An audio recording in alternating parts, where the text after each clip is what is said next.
1-1.5 कोटीचं खर्च झालेलाच आहे आमचा. आणि विहिरी, शेततळे, पाईपलाईन ही चालीची व्यवस्थित आमचं म्हणजे सालदारी घालणारे लोक होतो आम्ही, पण आम्हाला बकाल साहेब मिळाल्यापासून आम्ही आत्तापर्यंत खूप चांगले झालो. ह्या वर्षी माझं अपेक्षित उत्पन्न 60 ते 65 लाखापर्यंत आहे आतापर्यंत. नमस्कार, माझं नाव अर्जुन शरामजारे, राहणार खडवंची, तालुका जिल्हा जालना. माझ्याकडं एकूण 9 एकर द्राक्ष क्षेत्र आहे.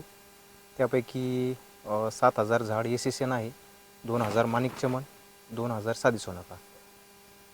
आणि ह्या वर्षी माझं 2 एकर प्लॉटची सध्या तरी हार्वेस्टिंग झालेली आहे. आणखी 6 ते 7 एकरची हार्वेस्टिंग बाकी आहे. ह्या वर्षी माझं अपेक्षित उत्पन्न 60 ते 65 लाखापर्यंत आहे.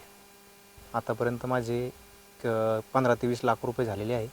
आणखी जवळपास एक 75 ते 80 टन माल बाकी आहे. बकाल साहेब नेहमीच चालू राहते. आंबेलवादी साहेबाचं मार्गदर्शन चालू आहे आम्हाला. आणि बकाल साहेबाचं तिकडून टोचन असतंच, तिकडून जाधव साहेबसुद्धा आम्हाला फुल सपोर्ट करतात. आता जवळपास 20 लाखाचा माल गेलेला आहे. आणि त्याच्यानंतर अजून मला असं वाटतं अपेक्षित आहे की 40 ते 50 लाख रुपये माझे व्हायला पाहिजे. आता भावाचे ह्या वर्षी जरासं बरं आहे, त्या हिशोबाने माझं व्यवस्थित चालू आहे. आपण द्राक्ष छाटणीच्या वेळेस ऑक्टोबरच्या बेसल डोसमध्ये NH5, कॅसमिक्सियस,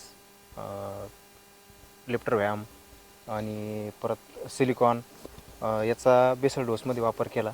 त्यानंतर फ्लावरिंगच्या स्टेज अगोदर ग्रेप्स बुक फेज 1, परत फ्लावरिंगच्या किंवा पाणी उतरण्याच्या अगोदर फेज 2, ग्रेप्स बूम फेज 2 याचा आपण प्रत्येक प्लॉटला वापर करतो. आणि वरतून आयरेस, बेरिसायझर, आणखी परत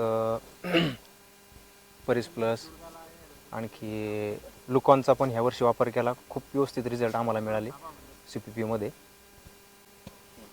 या अगोदर आम्ही माती परीक्षण किंवा पानदेट परीक्षण कधीच करत नव्हतो. जाधव साहेबांच्या व्हिजिट झाल्या, आंबेलवादी साहेबांच्या मार्गदर्शनाखाली, बकाल साहेबांच्या मार्गदर्शनाखाली आम्ही पानदेट परीक्षण करायला शिकलो, माती परीक्षण करायला शिकलो. त्यामधून आम्हाला जमिनीतलं न्यूट्रिशन मॅनेजमेंट, परत वरतून न्यूट्रिशन मॅनेजमेंट करायला बराच फरक पडला. त्यातून आम्हाला थोडा खर्च पण कमी झाला. तर ह्या अशा पद्धतीचं मार्गदर्शन आम्हाला वेळोवेळी लाभतं साहेबांचं.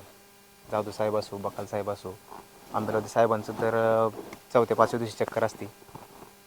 आयडियल कंपनीचे साहेब आम्हाला मार्गदर्शन करायला लागले. आम्ही नेमकं झिरोमधून सुरुवात केली. त्याच्यानंतर जाधव साहेबाचे व्हिजिट झाले. आम्ही त्याच्यानंतर आमची प्रगती अशी झाली की मी 12 एकरमध्ये 8 एरी केल्या, 4 किलोमीटरहून पाईपलाईन आणली. त्याच्यानंतर शेततळे केली. शेततळे होऊन आमचं शेततळ्यावर भागलं. गेल्या वर्षी दुष्काळ असल्यामुळं आम्ही शेततळ्यावरच जगलेलो आहे. आणि त्याच्यामधून आम्हाला एवढा माल मिळालेला आहे. म्हणजे झिरो पाण्यावर आम्ही शेती केलेली. 1-1.5 कोटीचं खर्च झालेलाच आहे आमचा. आणि विहिरी, शेततळे, पाईपलाईन ही चालीची व्यवस्थित आमचं म्हणजे सालदारी घालणारे लोक होतो आम्ही, पण आम्हाला बकाल साहेब मिळाल्यापासून आम्ही आत्तापर्यंत खूप चांगले झालो. आमच्या उत्पन्नात खूप वाढ झाली.